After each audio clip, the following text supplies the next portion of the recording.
Welcome to this week's episode of Crush Goes to the Movies, the show where we talk about your favorite character crushes, not the actors. That's a different series. This week's movie crush is Watts. Did you get your 8 essential vitamins today?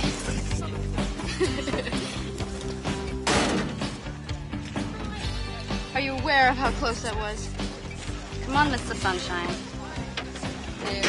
Skill beyond skill. Technique. Imagine what I can do when I get my driver's license back.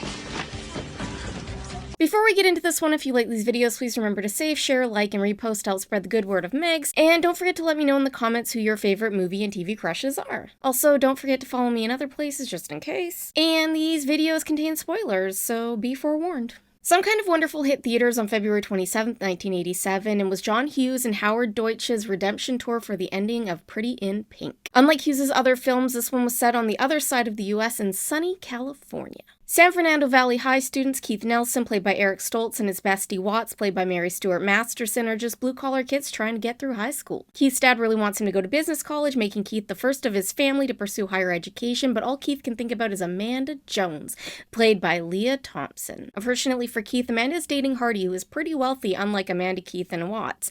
He's also a philandering piece of trash. Watts thinks that Keith and Amanda are too different, but Keith doesn't care. When he finds out that Amanda has landed herself in detention, he gets himself in trouble so that he can ride out detention with her. Only he doesn't know that she's managed to talk her way out of it, so he gets stuck with all the other troublemakers, but ends up making a new friend in Duncan, played by Elias Codius.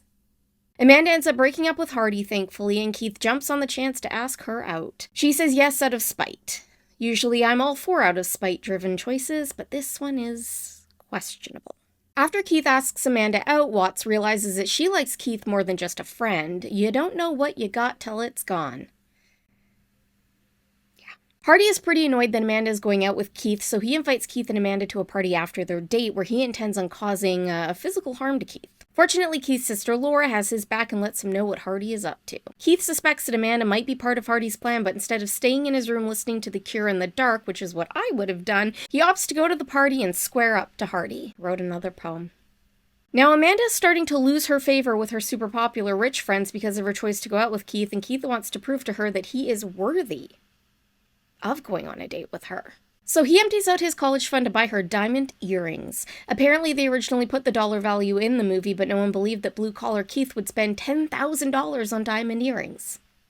Rude. Watts decides to capitalize on the situation, running through Keith's plans for the evening. The topic of kissing comes up and Watts says, Amanda Jones is no minor leaguer who will be swept off her feet at the touch of your amateur lips. Thanks. and asks him to consider if he can deliver a kiss that kills. Keith is confident in his skills, but Watts makes him doubt his abilities. Megan, roll that clip.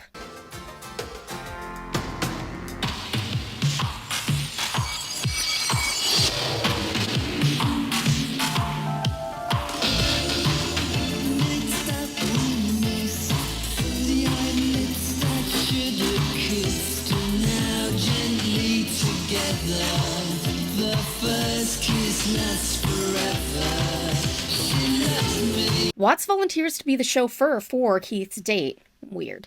Production had spotted the car that Watts is driving on the street and brokered a deal with the owner, that's just a little fact, and drives them to an expensive restaurant for dinner, which doesn't go super well. But then they go to an art museum where Keith shows Amanda the painting that he did of her. They end up at the Hollywood Bowl where Keith gives Amanda the earrings and they kiss while Watts watches from afar. They end the night at Hardy's party, which doesn't go as Hardy plans as Duncan and his friends show up to support Keith. Production loved Elias so much that they continued adding extra parts for Duncan into the movie so that he'd have more screen time. And they make Hardy look like the loser that he is. Amanda also slaps him.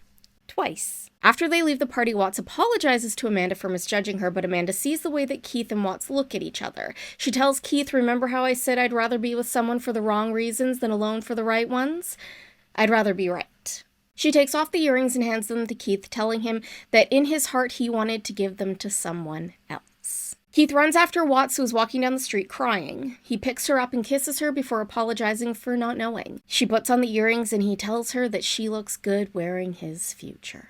Now, before we talk about Watts, I want to talk about the lore behind the movie because I find it interesting and maybe you will too. First of all, the initial script was far more comedic, and Howie had wanted Molly Ringwald for the movie, but she passed as she felt like it was too much like Pretty in Pink. They also offered the male lead to Michael J. Fox, and he passed as well. Leah also initially passed on the first script, and because Howie couldn't seem to cast for the movie, Paramount replaced him with Martha Coolidge. Eric was then brought in for the lead, and they rehearsed with a completely different cast and script, which John seemed to like at first, but then didn't, so he fired Martha and most of the cast. Howie was brought back on, and with only a few weeks to find someone to play Amanda. Leah thought that her career was over because Howard the Duck had just come out, and it was a huge flop. And yes, this is baby Megan in a Howard the Duck t-shirt because my mom's cousin played one of the Howards.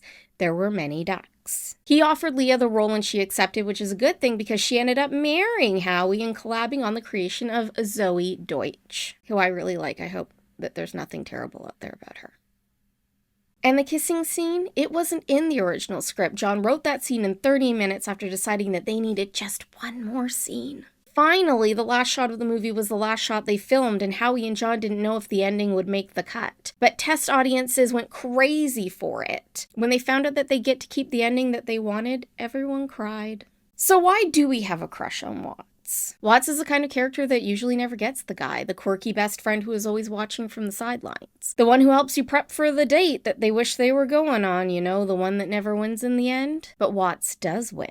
Initially, Watts is painted as the anti-Amanda. She doesn't care what other people think, like the scene in the locker room where you think she's wavering for a moment, noticing the differences between her and Amanda, until she gets called out for wearing boys' underwear and threatens to shove her drumstick up that girl's nose. Or when Ray tells her that she could be a girl and she says, "Ray, this is 1987. Did you know that a girl can be whatever she wants to be?"